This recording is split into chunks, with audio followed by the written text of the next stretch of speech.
I would say homesteading for me looks like raising our own livestock, which includes everything from cows, sheep, potentially goats.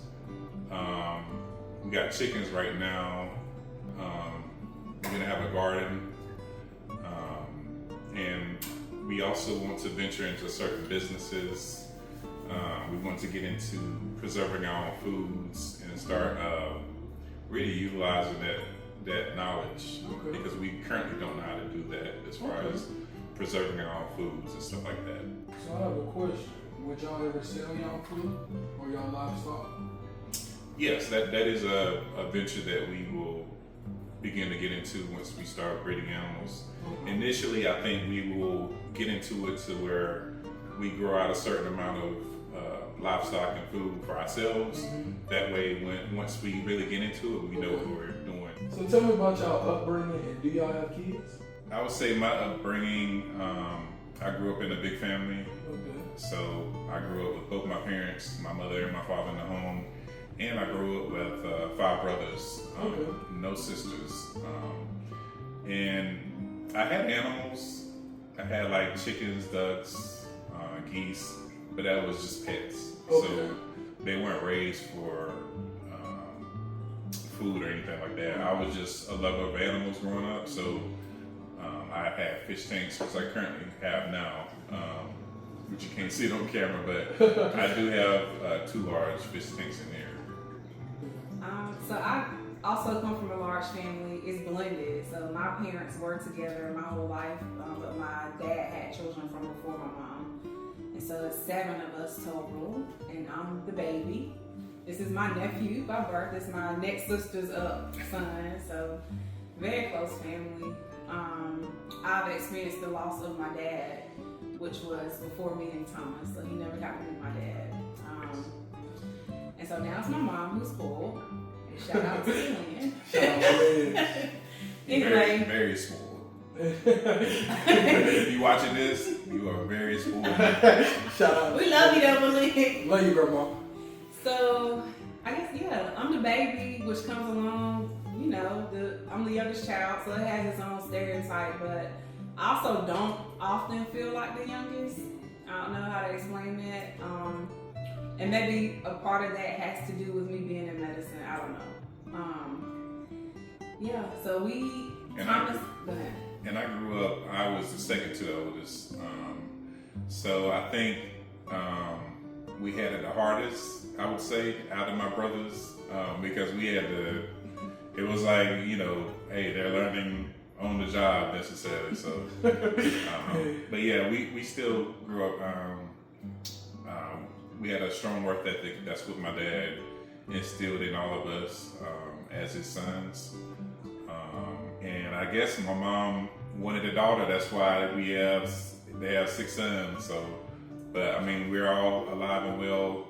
Thank God. It's been a blessing. My parents are still married, still healthy. Through cancer, through just life. Thank God that they're still here, and they've been married for 43 years. It'll be 44 this coming November. So Awesome. And we're close with both sides of our families, siblings and all. I did lose a sister. That was the month after my dad passed. 2017 was rough for our family, but we made it, thank God. And we are using terminology that suggests God, but we really mean it. We are Christian. I know Thomas has said and posted scripture on the videos, but his dad's a minister. My dad was as well. So we grew up in this thing, and we acknowledge God above all that we say on this video. Be led by God on what to do concerning homesteading and everything else in life, including this family discussion. Yes. That's family. Majority of my siblings live in a 20-mile radius. we have one sister though who lives in Michigan, And so she's definitely not as close and not as involved, but we know we were very close generally. His siblings all live pretty close except one in Florida. Well, pretty close in relation, I guess. The closest would be like an hour and a half as far as the distance. So not close as far as the ability to help as much as, you know, they would want to, but, you know, and relatively close as far as, you know, they're not in, yes. Yeah, I meant by in the state. Right. Yes. Yeah. We, Thomas and I are praying for children. We don't currently have children. Our current children are our dogs. At least to me. Thomas probably wouldn't say that. Even though he bought the 2 dogs. But we have Cole and Charlie, which y'all have seen a couple of times in the videos. They are our home pets and they're in-house dogs, and everybody knows it who knows and loves us. That they're here and they're barking. So that's us for now. We are praying for children though. Yes. In the future. Yeah, that'll be something that God will bless us with in the future. But until then, we are waiting for God on that. So how did y'all meet?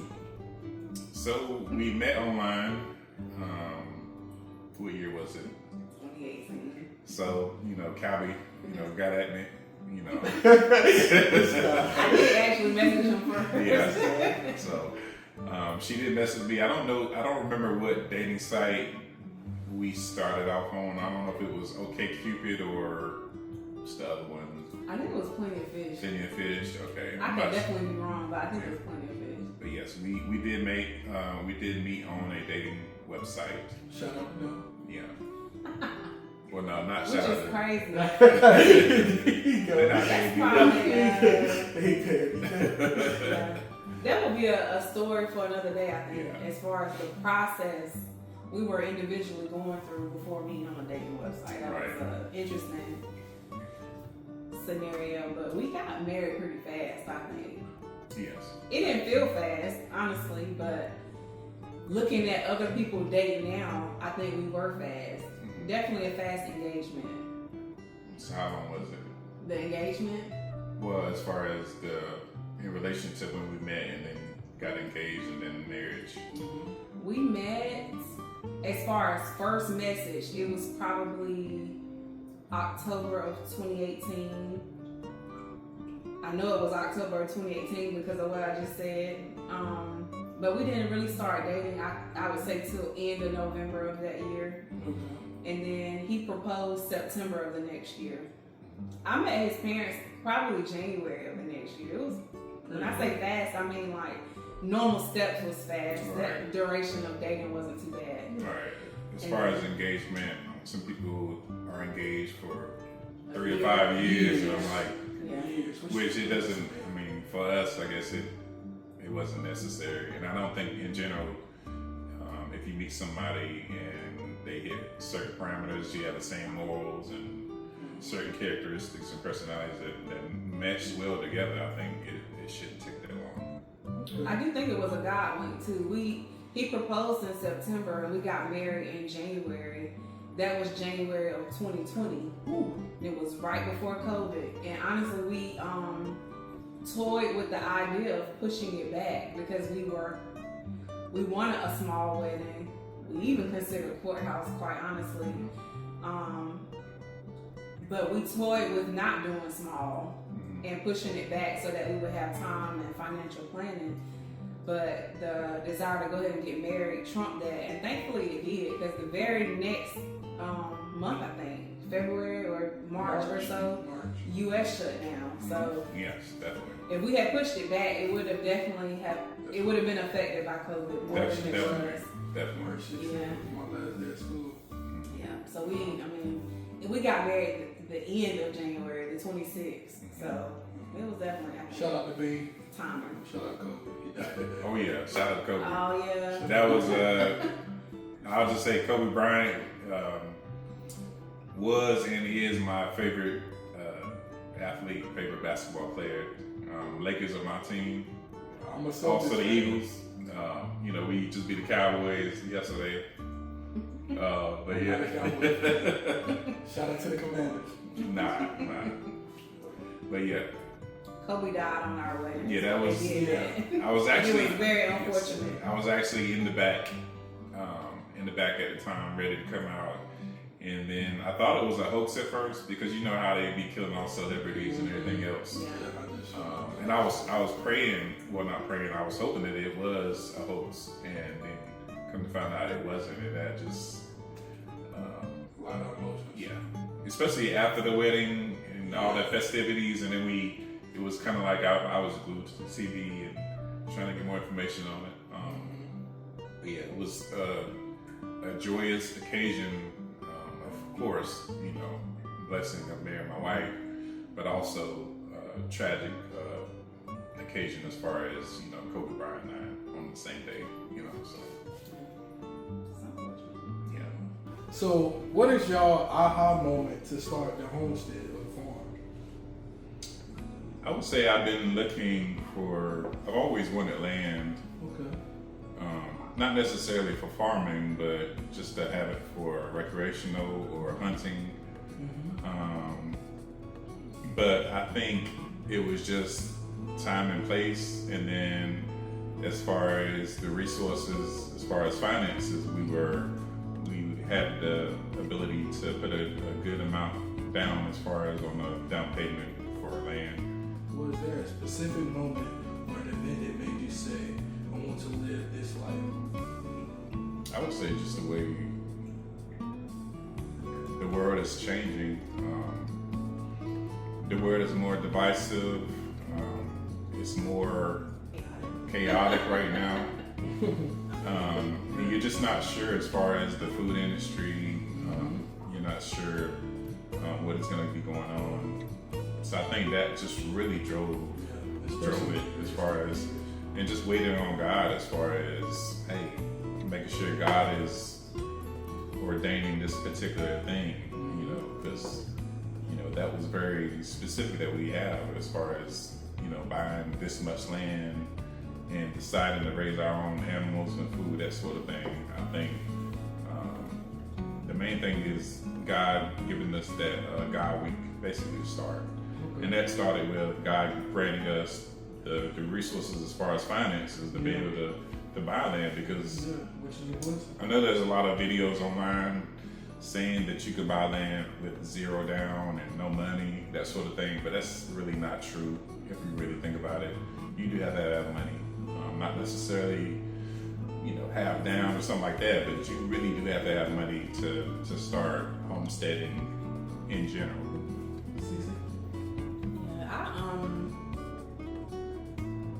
Definitely feel like I had an aha moment. I would say I have not always been on the bandwagon for a large land purchase for the purposes of sustainability. Definitely just for living.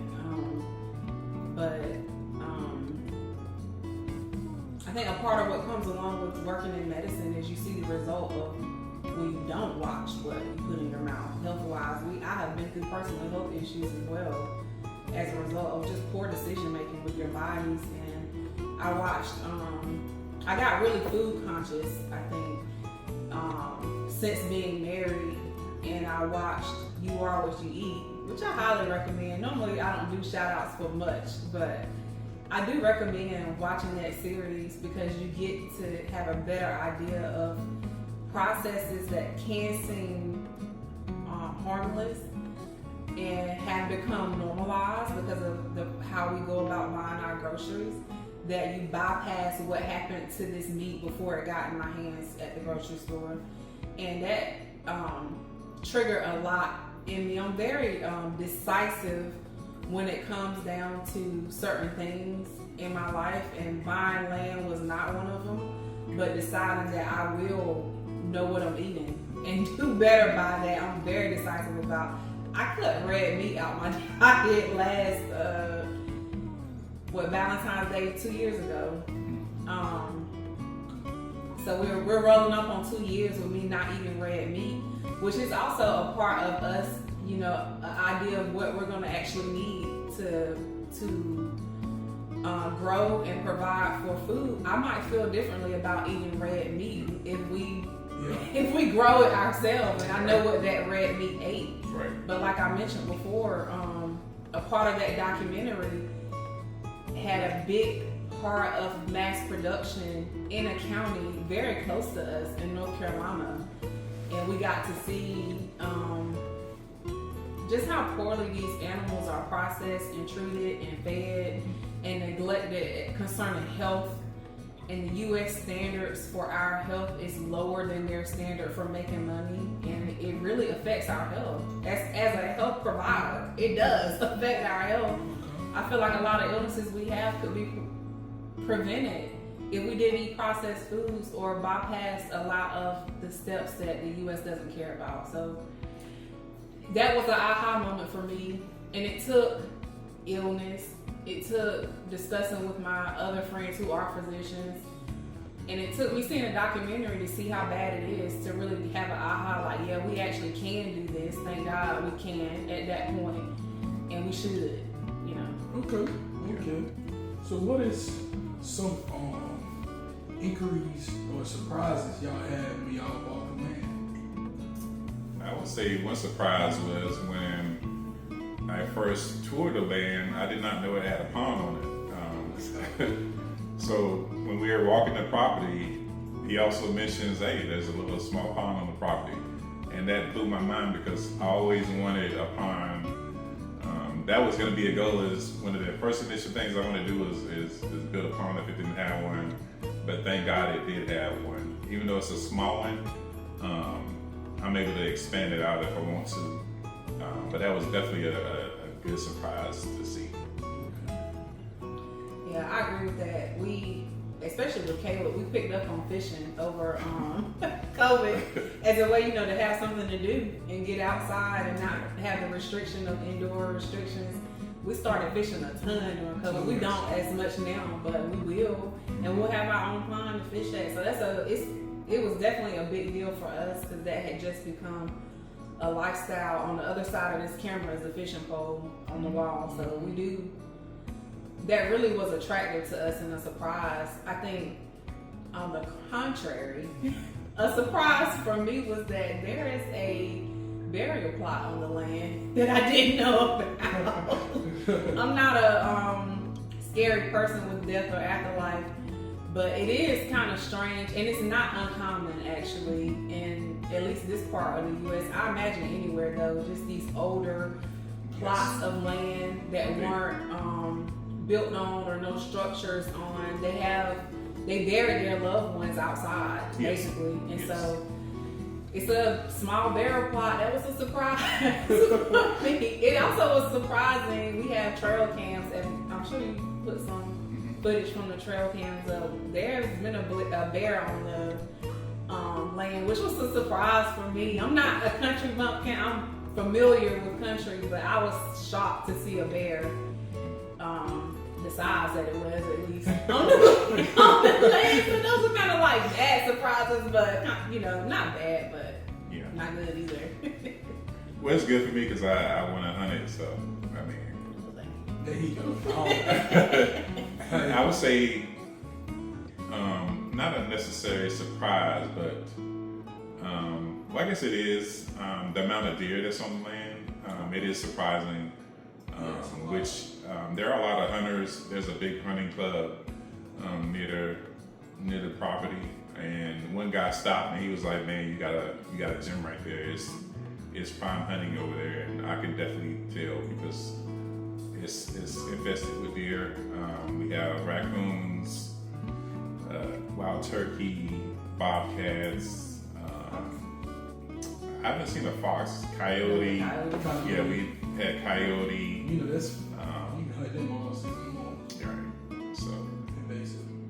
I've never hunted. Thomas killed his first deer on that land, actually, with the previous owner. Yes, the previous owner, previous landowner took me hunting before we closed. Actually, and it's in the video as far as him showing a little bit about the property.